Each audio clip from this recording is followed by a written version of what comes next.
औज़ुबिल्लाहिमिनश्शैतानिर्रजीम बिस्मिल्लाहिर्रहमानिर्रहीम अस्सलामु अलैकुम वरहमतुल्लाहि वबरकातुहू। Hello friend, hello EFMS family. उम्मीद है कि आप सभी ठीक होंगे, खैर और आफियत के साथ होंगे।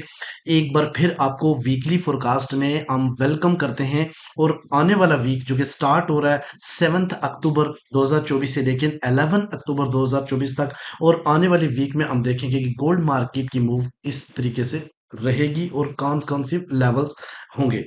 गाइस, ये आने वाले वीक में हम डिफरेंट चीजें ऐड करने वाले हैं। फंडामेंटली में हम देखेंगे कि रेट कट्स की क्या शरह है, सीओटी रिपोर्ट को शामिल करेंगे और मोस्ट इंपॉर्टेंट थिंग आने वाले इवेंट के बारे में आपको बताएंगे। इसके अलावा हम बात करने वाले हैं जियो पॉलिटिकल रिपोर्ट के हवाले से कि पूरी दुनिया में एक जंग का जो समा है वो आने वाले टाइम में क्या कम होने जा रहा है या मजीद बढ़ने जा रहा है, इसके ऊपर रिपोर्ट शामिल करेंगे। और फाइनली DXY और H4 के लेवल टेक्निकल डिस्कस करेंगे। जुड़े रहे हमारे साथ। मैं हूं इरफाक अहमद साकी और आप देख रहे हैं EFMS ट्रेड। मिलते हैं इस ब्रेक के बाद।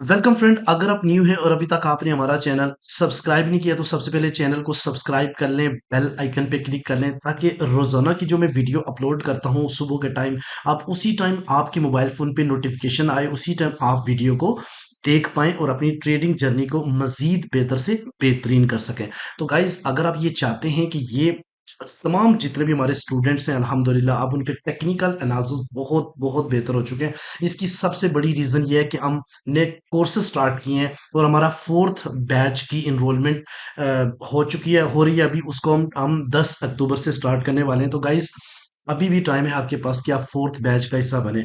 इसके अलावा दुबई के अंदर हम फिजिकली क्लासेस का भी अजरा कर रहे हैं, और लेकिन उसमें हम 6 to 10 स्टूडेंट को ही शामिल कर पाएंगे, उससे ज़्यादा शामिल नहीं करेंगे। अगर आप यूएई से तल्लक रखते हैं तो आप इस नंबर पे कांटेक्ट करके आप सपोर्ट टीम के साथ कनेक्ट हो सकते हैं और आपको आपका रोल नंबर जारी कर दिया जाएगा।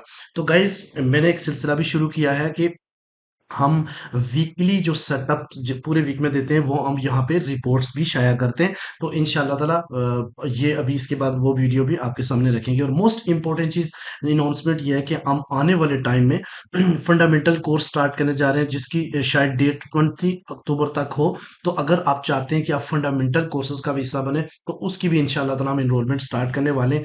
फर्स्ट बैच होगा जो आपको फंडामेंटल के बारे में बताएंगे कि behind the scene actually market किस तरीके से चल रही होती है। तो गाइस, जुड़े रहे हमारे साथ। अच्छा, सबसे पहली मोस्ट इंपॉर्टेंट चीज हम जो शामिल करने वाले जियो पॉलिटिकल रिपोर्ट उमर सब बलोच साहब की है, उसके बाद फिर कम बैक करते हैं। जी सर, बहुत शुक्रिया आपका। इस वक्त जो है वो डॉलर इंडेक्स जो है, अगर हम फंडामेंटली देखें तो उसमें हमें एक स्ट्रॉन्ग जो बुलिश मोमेंटम बनता हुआ नज़र आ रहा है। लास्ट वीक में हमने देखा कि लेबर मार्केट का डाटा जो है वो डॉलर इंडेक्स के लिए बहुत अच्छा साबित हुआ। जॉब ओपनिंग का डाटा पॉजिटिव आया, एडीपी नॉन फार्म एम्प्लॉयमेंट का डाटा हमें पॉजिटिव देखने को मिला, और सबसे जो मेन इंडिकेटर है हाई वॉलेटाइल जो न्यूज़ होती है एनएफपी, जी हाँ, पॉजिटिव हमें देखने को मिली। उसके साथ एवरेज ऑर्ली अर्निंग हमें पॉजिटिव देखने को मिली। अनएम्प्लॉयमेंट जो है वो यूएस में कम हो गई, अनएम्प्लॉयमेंट का डाटा हमें पॉजिटिव देखने को मिला। जैसा कि आपको पता है कि फेड अपनी हर मीटिंग में जो है वो यही बात करते हैं कि लेबर मार्केट को हम देख रहे हैं, लेबर मार्केट का डाटा हमारे लिए बहुत ज़्यादा इंपॉर्टेंट है, और लेबर मार्केट में जो वीकनेस है हम उसको रिपेयर करने की कोशिश कर रहे हैं। तो इस वीक में जो भी लास्ट वीक में डाटा जो आया वो डॉलर को एक स्ट्रेंथ मिली, और डॉलर इंडेक्स में हमें बुलिश मोमेंटम बनता नजर आया। अब नेक्स्ट वीक जो है वो बहुत ज़्यादा इंपॉर्टेंट है। नेक्स्ट वीक में जो है कंज्यूमर प्राइस इंडेक्स का डाटा हमें देखने को मिलेगा, और प्रोड्यूसर प्राइस इंडेक्स का डाटा भी हमें देखने को मिलेगा, जो कि एक मेन रोल प्ले करेगा डॉलर की स्ट्रेंथ में। और जैसा कि आपने देखा कि जो फेड हैं वो इस वक्त नेक्स्ट अपनी मीटिंग जो है रेट कट की सीएमई फेड वॉच टूल पे, जैसा कि सर ने बताया, पहले जो प्रोबेबिलिटी 50 बेसिस की थी वो बहुत ज़्यादा थी, और इस वीक में जो डाटा हमें देखने को मिला बहुत अच्छा आया लेबर मार्केट का, जिस वजह से 50 बेसिस जो रेट कट की कम होकर 25 बेसिस पर आ गया। तो ये तो आने वाला वक्त बताएगा, और डाटा हमें जो है उससे हम एनालाइज करें कि डाटा जो है वो रेट कट कितना होगा। जी हाँ। और फेड जो है इस वक्त अपनी लेबर मार्केट को रिपेयर करने की कोशिश कर रहे हैं, जहाँ जिसमें उनको काफ़ी हद तक कामयाबी हुई है। और दूसरी तरफ अगर हम देखें तो इस वक्त जो वर्ल्ड में जियो पॉलिटिकल हालात हैं वो बहुत ज़्यादा ख़राब हैं। वर्ल्ड इस वक्त जो है वर्ल्ड वॉर 3 के बिल्कुल एज पे खड़ी है। हमास और इसराइल की जो वॉर थी वो इस वक्त लेबनान और इसराइल की वॉर बन चुकी है, वो इस वक्त यमन और इसराइल की वॉर बन चुकी है, और ईरान इसमें डायरेक्टली इन्वॉल्व है। लास्ट वीक में हमने देखा कि ईरान ने जो है वो बैलिस्टिक मिसाइल से अटैक किया इसराइल पर, और जिसमें उनको काफ़ी हद तक कामयाबी भी मिली। और बहरूत इंटरनेशनल एयरपोर्ट पर इसराइल ने अटैक किया, और इस्माइल हानिया को लास्ट वीक में उन्होंने जो है अटैक किया, जिसमें उनकी शहादत हुई। इस वक्त जो है मिडल ईस्ट जो है वो वर्ल्ड वॉर 3 का सबब बन सकता है, और इसमें ईरान जो है उनके जो सुप्रीम लीडर हैं आयतुल्ला खामनाई, उन्होंने फ्राइडे को जुमा प्रेयर में भी जो अपनी नेशन है उनसे खिताब किया, और कहा कि जो हमने इसराइल पर बैलिस्टिक मिसाइल से अटैक किया है ये बिल्कुल हमने ठीक किया है, और इसकी जस्टिफिकेशन उन्होंने दी। तो दूसरी तरफ जो इस वक्त रशिया और यूक्रेन वॉर है उसमें काफ़ी शिद्दत है। रशिया ने जो है वो यूक्रेन के एक सिटी खार्किव पर जो है अटैक किया, और सबसे बड़ा जो है हमला किया और बम गिराया, जिससे काफ़ी ज़्यादा हलाकतें हुई और एस्केलेशन में इजाफा हुआ। ये तो थी लास्ट वीक की फंडामेंटल और जियोपॉलिटिकल हालात। बहुत शुक्रिया आपका। अस्सलाम वालेकुम। Thank you very much Umar भाई, आपने माशाल्लाह बहुत ही ज़बरदस्त किस्म की इन्फॉर्मेशन दी प्रीवियस डाटा के हवाले से, साथ साथ आने वाले वीक के डाटा, और फिर उसके बाद जियो पॉलिटिकल की ज़बरदस्त किस्म की अपडेट दी है। तो गाइज आप सिर्फ टेक्निकल पे पर इन्हसार नहीं करें, जियो पॉलिटिकल जो अपडेट्स हैं उससे भी बाखबर रहें, ताकि आपको आने वाले वीक में या फिर कभी भी आप फ्यूचर में ट्रेड लें तो आपको ये पता चल सके कि मार्केट ने ये मेरा टेक्निकल फेल क्यों किया है। तो इसकी रीज़न ये है कि जब वार होती है तो फिर मार्केट में एक अनसर्टेनिटी पैदा हो जाती है, और मार्केट किसी भी अनएक्सपेक्टेड मूव कर लेती है। अच्छा गाइज, आने वाला वीक जो कि 7 अक्टूबर से 11 अक्टूबर तक है, मंडे को कोई अपडेट नहीं है, ट्यूसडे को कोई अपडेट नहीं है, वेनसडे को एक एफओएमसी मीटिंग मिनट है, कोई खास इसमें मूव नहीं होती। थर्सडे को हाई इम्पैक्ट न्यूज़ है, मेरी फेवरेट पूरे महीने में एक ही डाटा होता है, वो है सीपी कोर सीपीआई या सीपीआई का डाटा। 4:30 पे कोर सीपीआई का data monthly, CPI monthly by monthly, उसके अलावा सीपीआई ईयरली बाय ईयरली का डाटा है, साथ में अनएम्प्लॉयमेंट क्लेम का डाटा भी देखने को मिल सकता है। तो ये आने वाला जो डाटा, ये भी मुझे एक्सपेक्टेशन यही लग रही है कि ये पॉजिटिव आएंगे, और डीएक्सवाई इम्प्रूव से मजीद इम्प्रूव हो सकता है। और इसके अलावा आपको पता है, जब स्कोप पीपीआई का सीपीआई का डाटा है तो साथ ही पीपीआई की अपडेट भी होती है। तो 4:30 पे फ्राइडे क्लोजिंग डे पे कोर पीपीआई का डाटा और मंथली का डाटा आएगा। इसके अलावा जो है ना वो इंडिकेटर्स मस्ट कंज्यूमर सेंटीमेंट का डाटा है, और उसके अलावा इन्फ्लेशन एक्सपेक्टेशन का डाटा भी साथ आएगा। तो आने वाले वीक में थर्सडे और फ्राइडे को मार्केट काफी ज्यादा वोलेटाइल रहने वाली है। अच्छा गाइज, मोस्ट इंपॉर्टेंट चीज मैंने आपको बताया कि गोल्ड के थोड़ा सा डाउन जाने की बहुत सारी रीजंस हो सकती हैं। प्रीवियस वीक में आपने देखा कि मार्केट ने हाई लो में से कोई भी नहीं तोड़ा, और उसके दरम्यान में ही मार्केट मूव करती रही। तो इसकी सबसे बड़ी रीजन, एक तो एक बैक टू बैक अच्छे डाटा आने की आ रहे थे डीएक्सवाई के, और साथ में मोस्ट इंपॉर्टेंट चीज जो उसमें थी वो ये थी कि मार्केट जो आने वाला 7 नवंबर 2024 में रेट कट की शरह थी, वो 100% से 97.4% आ गई। Okay, no change 2.6%, but mostly अभी भी है कि रेट चेंज होंगे। और इसमें जो इंपॉर्टेंट चीज है कि पहले ये कॉल लगा गई थी कि भाई 50 बीपीएस का डाटा होगा, लेकिन बाद में इस वक्त 97.4% में से अगर आप जायजा लें तो मैक्सिमम जो रेट शरा इसमें है तकरीबन 60 to 70% ये है कि भाई रेट कट जो होंगे वो 25 बीपीएस के होंगे। तो ये भी एक रीजन थी गोल्ड को मजीद हाई ऑल टाइम हाई ना ब्रेक करने की। वार की सिचुएशन को अगर लें तो गोल्ड मजीद अपसाइड की तरफ मूव होता है, तो हम टेक्निकली में जाके भी इसके ऊपर बात करेंगे। सीओटी रिपोर्ट को देखें तो इसके इस वक्त जितने भी कॉन्ट्रैक्ट हैं वो सारे के सारे एग्जिट ही हुए हैं। एग्जिट इसलिए हुए कि no more interested in gold buying. तो यहाँ पे अगर देखें तो चेंज इन इंटरेस्ट जो 31,000 से डिक्रीज हुए हैं। और ये चीज वैल्यू आप याद रखा करो कमर्शियल्स की। एक मिनट दीजिएगा, नॉन कमर्शियल्स के जो लॉन्ग के कॉन्ट्रैक्ट हैं और जो शॉर्ट के कॉन्ट्रैक्ट हैं, ठीक है। इसमें देखें तो कितना एग्जिट हुए लॉन्ग में से और शॉर्ट में से भी एग्जिट हुए। इसी तरीके से कमर्शियल की बात करें तो ये इसके टोटल कॉन्ट्रैक्ट हैं और शॉर्ट के ये टोटल कॉन्ट्रैक्ट हैं। और इनमें से ये जो है ना लॉन्ग में माइनस पे गए और ये 21,000 के आसपास जो है ना वो शॉर्ट से एग्जिट हुआ। तो ओवरऑल इसकी वजह से इसका जो चेंज ऑफ इंटरेस्ट है वो काफी डिक्रीज हुआ है। अच्छा, आने वाले टाइम में गोल्ड का प्रेशर थोड़ा सा सेलिंग रहेगा, बट डीप से हम बाइंग को प्रेफर करेंगे, वो मैं आपको टेक्निकल में जाके बताऊंगा। अच्छा गाइस, मोस्ट इंपॉर्टेंट चीज जो अब मैं आपके साथ डिस्कस करूंगा टेक्निकली। तो एक चीज आपको मैं बताता चलूं कि सबसे पहले हम चलते हैं DXY के ऊपर। मैंने सारे टेक्निकल एनालिसिस करके रखे हुए हैं ताकि आप लोगों का टाइम बचे और आप जल्दी से मार्किंग कर लें और आपके लिए यूजफुल ये वीडियो हो। गाइज ये आपके सामने H4 का DXY का चार्ट है। जैसे कि मैं आपको काफी टाइम से डेली की वीडियो में भी बताता रहा हूं कि मार्केट ने एक ट्रेंड लाइन को ब्रेक किया है। और ट्रेंड लाइन में ब्रेक करने का मतलब यह है कि अब मार्केट अपना ट्रेंड बदलने के लिए तैयार है। और इस वक्त इसका ट्रेंड जो है ना वो बुलिश है। DXY का आपने देखा बैक टू बैक अच्छे डाटा आने की वजह से मार्केट ने सिर्फ 2 बार ही पुल बैक की है, ठीक है। एक बार पुल बैक और फिर 2 बार पुल बैक किया और फिर फाइनली NFP पॉजिटिव आने की वजह से, और उस दिन सारे डाटे पॉजिटिव, रेट्स भी पॉजिटिव, एवरेज हॉली अर्निंग भी पॉजिटिव और मोस्ट इंपॉर्टेंट NFP पॉजिटिव, जिसकी वजह से इतना स्ट्रांगली एक बुलिश कैंडल देखने को मिली है आपको। गाइस अब यहाँ पे चीज ये देखनी है कि जो NFP का अपसाइड का अगर उसके हम गोल्डन लेवल्स निकालते हैं तो हो सकता है कि मार्केट थोड़ा सा पुल बैक ले इस जगह यानी 102.1 और यहाँ से अगेन अपसाइड की तरफ जाए। और मजीद अगर डेटा यानी नेगेटिव आते हैं तो फिर हो सकता है कि डायरेक्ट सपोर्ट तक मार्केट वापस जाए 101.6 तक और फिर अगेन अपसाइड की तरफ जाए। बट याद रखिएगा इसका ट्रेंड जो है ना वो अब बुलिश है। ये प्रोजेक्शन प्राइस की अगर हम बात करें तो मार्केट अभी इसको टच नहीं कर पाई, तो पॉसिबिलिटी है ये डायरेक्ट सपोर्ट सप्लाई जो है इस तक मार्केट जाए और फिर अगेन ड्रॉप हो जाए, ठीक है जी। उसके अलावा गाइस अगर हम डेली की बात करते हैं तो डेली में भी देखिए मार्केट एक डिसेंडिंग चैनल के अंदर थी।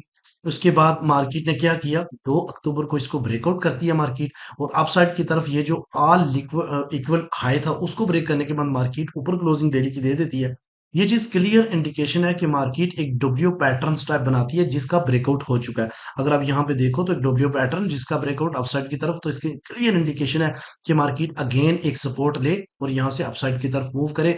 फिर एक झटका मार्केट को लग सकता है इक्वल हाई का, तो अगर इक्वल हाई से मार्केट रिजेक्ट नहीं होती तो फिर मार्केट इस एरिया तक जा सकती है DXY की। और अगर इस एरिया तक गोल्ड कहाँ तक आएगा हम उसके ऊपर भी बात करेंगे। अगर वीकली को देखो तो वीकली में भी मार्केट ने एक जो ट्रेंड लाइन थी उसको ब्रेकआउट किया हुआ था, ठीक है।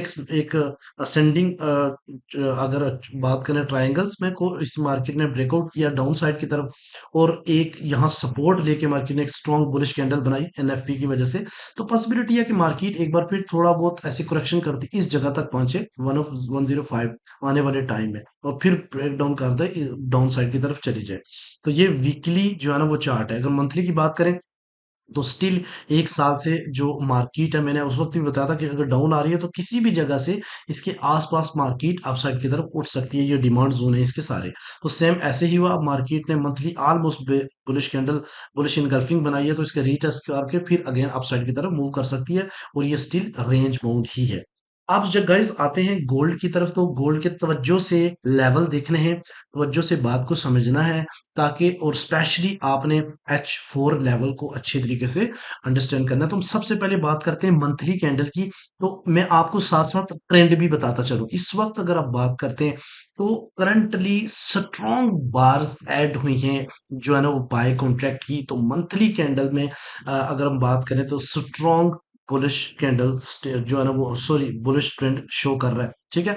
अब देखिए गाइस मार्केट ने ऑल टाइम हाई लगाया था 2,685 पॉइंट समथिंग का। तो मार्केट अभी तकरीबन 4 दिन गुजरे हैं, 26 डेज बाकी है, तो मार्केट ने इसको अभी तक अगेन टच नहीं किया। तो क्या आने वाले टाइम में आने वाले 26 डेज में इसको अपसाइड की तरफ ब्रेक कर पाएगी? अपनी राय का इजहार जरूर कमेंट सेक्शन में कीजिएगा। तो गाइज यहाँ पे अगर आप देखें तो ये आपके सामने ये प्रीवियस जो मंथ था उसमें मार्केट की जो मूव थी वो 2471 से लेके मार्केट की हाई जो थी वो 2685 तक थी। ओके, तो इस वक्त मार्केट थोड़ा सा अगर रिट्रेस लेती है, ये ऊपर से रिजेक्शन से थोड़ा सा क्लियर हो रहा है कि मार्केट क्या करेगी। अब यहाँ पे देखो तो ये रिजेक्शन थी पिछले महीने की। अब इस रिजेक्शन का मतलब यह है कि मार्केट हो सकता है कि थोड़ा सा रिप्ले और इन एरियाज में से किसी एक को पॉइंट करे, यानी कि 2598, 2575 और 2551 को टेस्ट करे और फिर अपसाइड की तरफ जाए। आप यूं अंदाजा कर लें कि अगर इधर भी पहुंचती है मार्केट तो आप इसको सेल का क्रैश नहीं बोलोगे, ये नहीं बोलोगे गोल्ड क्रैश हो गया, आप ये बोलोगे कि गोल्ड मंथली करेक्शन कर रहा है। ठीक है गाइस, ये चीज ध्यान में रखिएगा। अब जितनी मूव अपसाइड की तरफ गई है इसकी ऑफ कोर्स आप ये कह सकते हैं कि मार्केट 2284 से नीचे मंथली क्लोज करे तो एक बड़ा सेल एक्सपेक्टेशन है ना। उससे पहले तो आप बुलिश ही देखेंगे मंथली कैंडल के हिसाब से। अगर वीकली की बात करते हैं तो इसको भी आपने तवज्जो के साथ बात को समझना है। ठीक है गाइस, अब देखिए सबसे पहले तो हम बात करते हैं मार्केट का सीपी क्या है। ठीक है, तो इस वक्त देखिए तो मार्केट का वीकली सीपी 2653 के आसपास, बट मंडे को मजीद सीपी करेक्शन करके एक दो यूनिट ऊपर नीचे हो सकता है। अगर हम लास्ट वीक की मूव की बात करें तो 2614 से मार्केट गई 2685, काफी बड़ी मूव थी प्रीवियस मंथ। लेकिन इस वीक के अंदर क्या हुआ कि लो और हाई के दरमियान में ही मार्केट मूव करती रही। लो इसका 2624 और हाई 2673 तक पहुंचा। ठीक है, अगर हम ट्रेंड की बात करें तो वीकली ट्रेंड में भी मार्केट खुद को बुलिश ही शो कर रही है।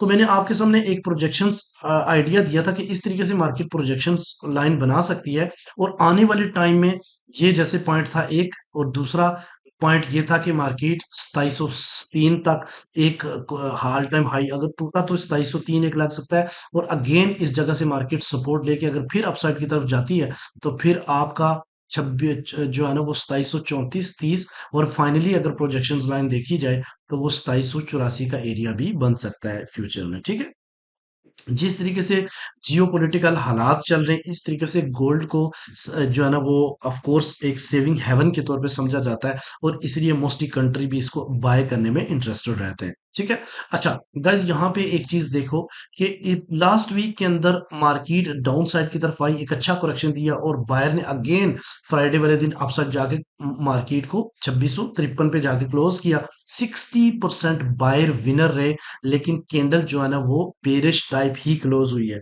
अब मार्केट उससे पिछले वीक के हाई और लो को ब्रेक नहीं कर पाई, इसके इनसाइड एक कैंडल बनाई है।